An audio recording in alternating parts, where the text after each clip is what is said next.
So hey guys, কি সব ঠিক তো থাকতেই হয় যেহেতু তোমার রোহিতের ফ্যামিলি মেম্বার্স।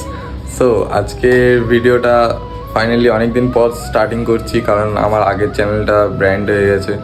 ব্র্যান্ড হয়ে যায়নি বলাটা ভুল, ঠিক আছে, মানে অ্যাকাউন্টটার মানে আমি জিমেল পাসওয়ার্ডই ভুলে গেছি, যার কারণে আগের ফোনটা আমার চুরি হয়ে যায়। তো দেন এইটা আবার নতুন মোবাইল কিনি, তো ওই মোবাইলটা আর পাইনি, আইডিটাও পাইনি, তার কারণে নতুন আইডিয়াও বানাতে হয়েছে, তাই নতুনভাবে ভিডিও বানাতে হচ্ছে, ঠিক আছে। তো যাই হোক, তো তোমাদের সবাইকে জানাই যে বড়দের প্রণাম, ছোটদের ভালোবাসা নিয়ে আজকের ভিডিওটা শুরু করছি, ঠিক আছে। তো দেন আমি ঘরের কিছু অবস্থাটা এরকম করে রেখেছি, যার কারণে মা ওকে প্রচুর বকাবকি করছিল। তো ঘরের অগোছানো অবস্থাটা আমিই বেশিরভাগ করি, ঠিক আছে। তো এগুলোকে এখন পুরোপুরি দায়িত্বটা পুরো আমারই, পুরো নিজের ঘর নিজেকে সামলাতে হয়, ঠিক আছে।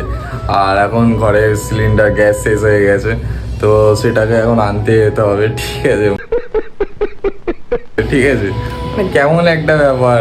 আমি ভাবলাম একটু হয়তো একটু তাড়াতাড়ি ঘুম থেকে উঠবো, কিন্তু তবুও দেরি করে ঘুম থেকে উঠে পড়েছি, কিছু করার নেই, এটা আমার রোজগার রুটিন হয়ে গেছে।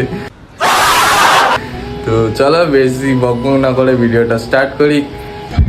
সো গাইস ফাইনালি আমি বাবার সাইকেল নিয়ে বেরিয়ে পড়েছি এখন দেখছি সিলিন্ডারটা আনতে, ঠিক আছে। তো চলো সিলিন্ডারটা নিয়ে আর কথা হচ্ছে, আজকে অনেক কথা তোমাদের সাথে জমিয়ে রেখেছি, সব বলবো। সো গাইস ফাইনালি আমি সিলিন্ডারটা নিয়ে নিয়েছি, ঠিক আছে, কিছুটা এরকমভাবে বেঁধে নিয়েছি, ঠিক আছে, এইভাবে বেঁধে নিয়েছি। তো আমার বাঁধাটাও হচ্ছে ভুল হয়েছে, কারণ বাঁধাটা হচ্ছে উল্টো সাইডে বেঁধে ফেলেছি, যার কারণে ব্যালেন্স ঠিকঠাক পাচ্ছি না।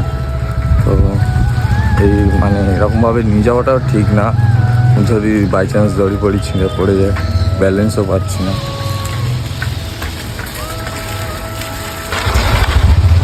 তো এখন চলো এখন তাহলে বাড়িতে গিয়ে কথা হচ্ছে, এখন এইভাবে কথা বলার থেকে। সো ফাইনালি আমি সিলিন্ডারটা নিয়ে এলাম, আর যখন আমি সাইকেলে করে সিলিন্ডারটা বেঁধে নিয়ে আসছিলাম আর কি, তখন আমার শুধু একটাই কথা বারবার মনে পড়ছিল বলা ভুল, মনে হচ্ছিল যে যদি বাই চান্স সিলিন্ডারটা দড়িটা ছিঁড়ে পড়ে যায়।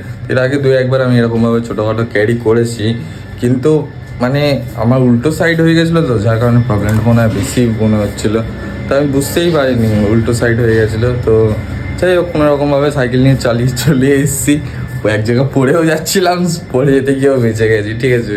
তো ওটা কোনো ব্যাপার না। তো এখন এসছি, মা এখন আসুক, আবার কি বলে দেখা যাক, ঠিক আছে।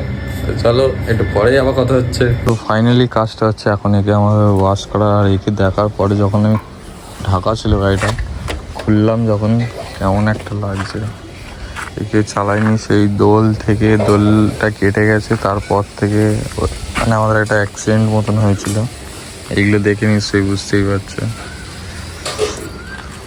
তারপর থেকে আর গাড়িটা চালানো হয়নি, কারণ আমি চালাইনি, আর গাড়িটা একটু প্রবলেমও হয়েছে, যার কারণে আর চালানো হয়নি। গাড়ির অবস্থা দেখলে তো আমার বুঝতেই পারছি নিশ্চয়ই, যেন কেউ ভাগাড়ে ফেলে দিয়েছিল, সেখান থেকে তুলে নিয়ে চলে এসেছি।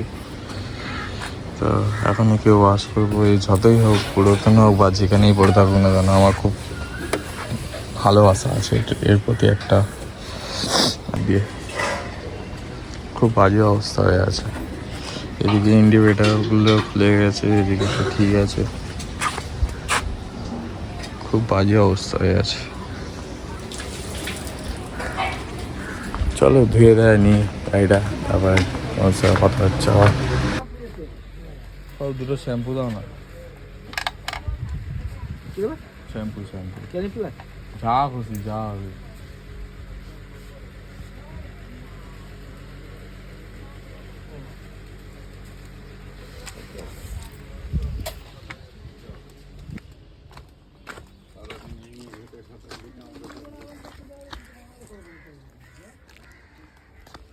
সো ফাইনালি আমি গেছিলাম এখন শ্যাম্পু কিনতে গাড়িটা ধোবো বলে। তো এই ফাটা রোদে এমনি ফেটে যাচ্ছে, এই ফাটা রোদ। তো হচ্ছে ব্যাপার, চলো গাড়িটা ধুয়ে নি, প্রচুর কষ্ট হচ্ছে আমার এই রোদে।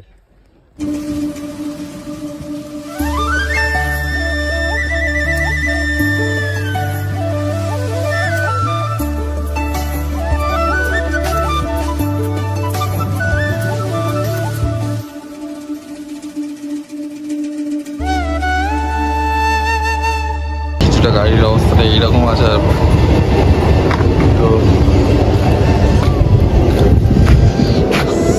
দিল চেঁচে গেছে।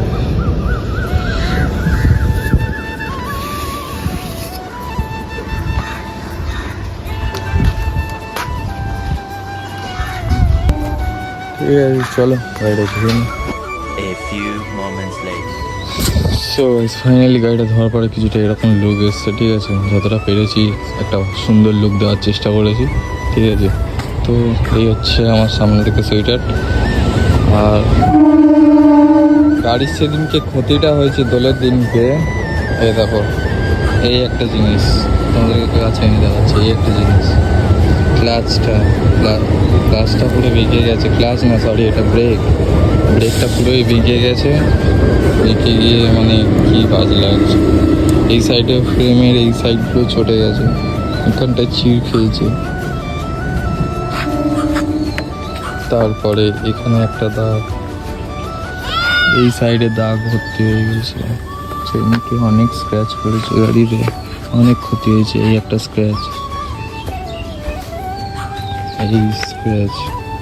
এই স্ক্র্যাচ এগুলো মোটামুটি টুকটাক ছিল, কোনো অসুবিধা নেই। এইগুলো এই দিকটা অতটা কোনো কিছু হয়নি, কারণ গাড়িটা পড়েছে এই দিককেই, ডান দিকেই পড়েছে গাড়িটা।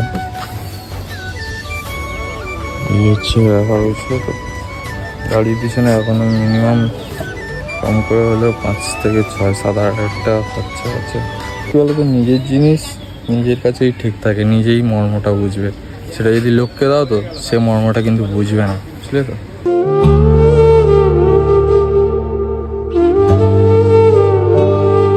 এটাই হলো ব্যাপার। সেদিনকে যদি আমি গাড়িটা না দিতাম আজকে হয়তো এই জিনিসটা হতোই না। কিন্তু হয়তো কপালে ছিল, হয়ে গেছে, সেটাও হতে পারে। ওটা যদি আমার হাত থেকে হতো, আজকে না ওর হাত থেকে হয়েছে। সব কিছু একটা ভাবনা চিন্তার ব্যাপার আছে না। গাড়িটার আওয়াজও কি বেকার হয়ে গেছে। সেই দিনকার পর থেকে আওয়াজটা এরকম হয়েছে কেন আমি কিছু বুঝতেই পারছি না। গাড়ির আওয়াজটা কিছুটা এইরকম এসে দাঁড়িয়ে গেছে। তোমরা যদি জানো কেউ এরকম আওয়াজ কেন এসছে, ইঞ্জিনের প্রবলেম কি কিছুর প্রবলেম, বুঝতেই পারছি না। তোমরা যদি কেউ জেনে থাকো তাহলে আমাকে কমেন্ট বক্সে অবশ্যই জানাও যে এরকম কেন প্রবলেম হচ্ছে। আর এই দেখো গাড়ির গায়ে একটা মাকড়সা বসে আছে। তার মানে গাড়ি একটা নতুন জামা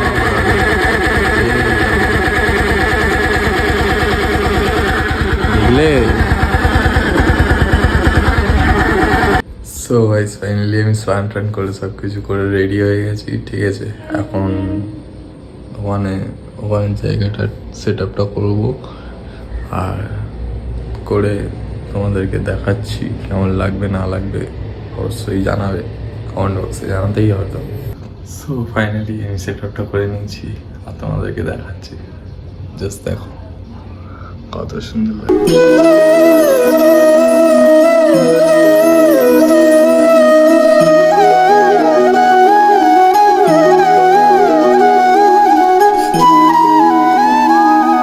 তো কেমন লাগছে তোমরা কমেন্ট বক্সে জানাও। আর দেখা হচ্ছে আমি কোন ড্রেস নিয়ে নিই, ঠিক আছে।